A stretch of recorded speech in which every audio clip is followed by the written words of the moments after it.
Do you dream that someday soon, especially if you're 50 plus, that you have an idea and you create it and build it and create a community around it, and would that become forever employable? Well, author Jeff Gothelf has laid it out in 5 steps, and he joins me now with more on what's next.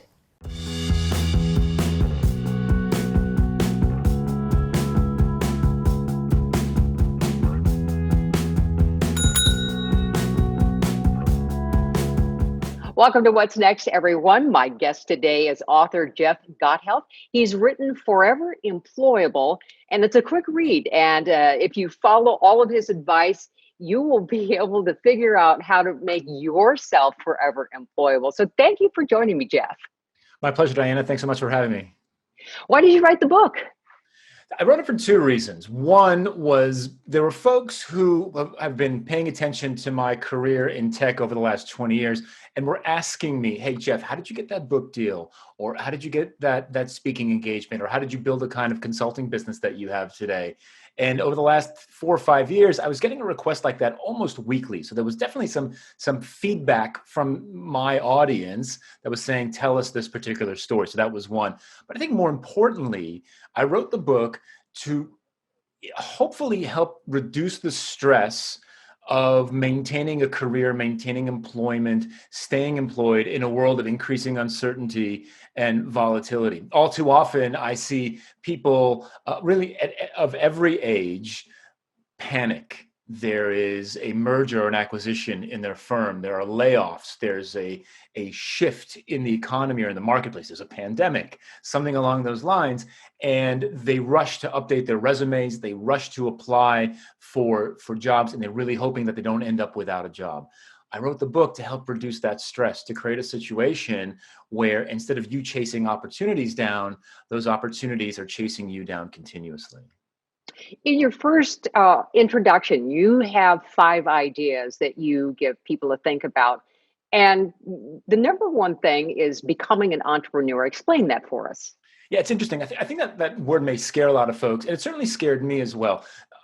I never saw myself as an entrepreneur. I was never the ideas guy. I was always the execution guy. If you had a great idea, I'd help you get it done.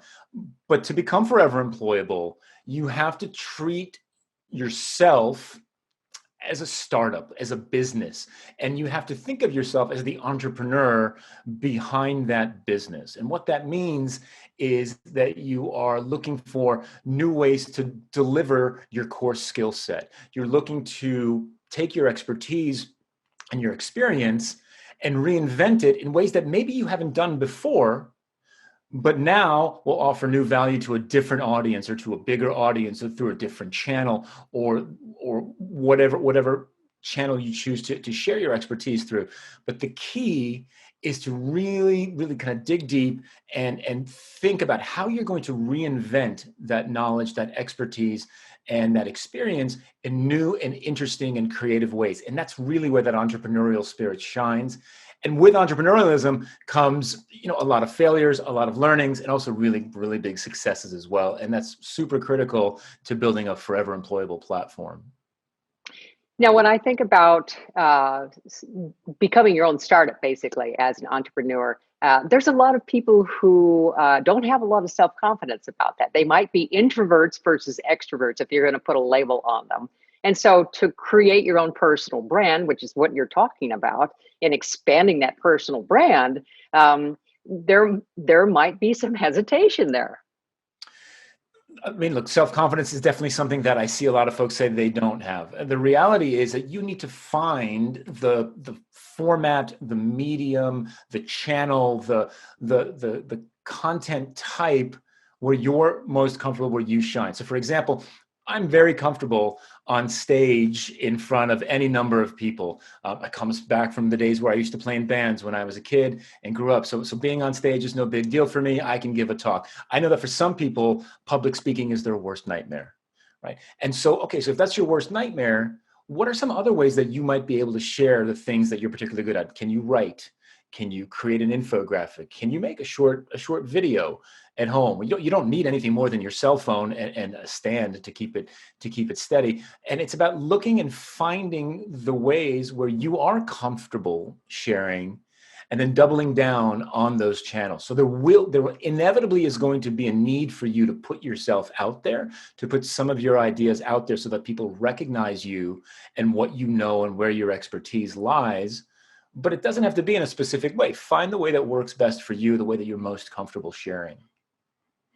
Well, I love the fact that this is called Forever Employable, because when you pick up a book to try and figure things out, the first thing is, what is the problem? Well, the problem is becoming forever employable. And for a lot of people, sometimes they either get stuck in their chosen business, or they can't quite figure out how to move on. So you have 5 tips for that. And number one, you call the number one step, plant a flag.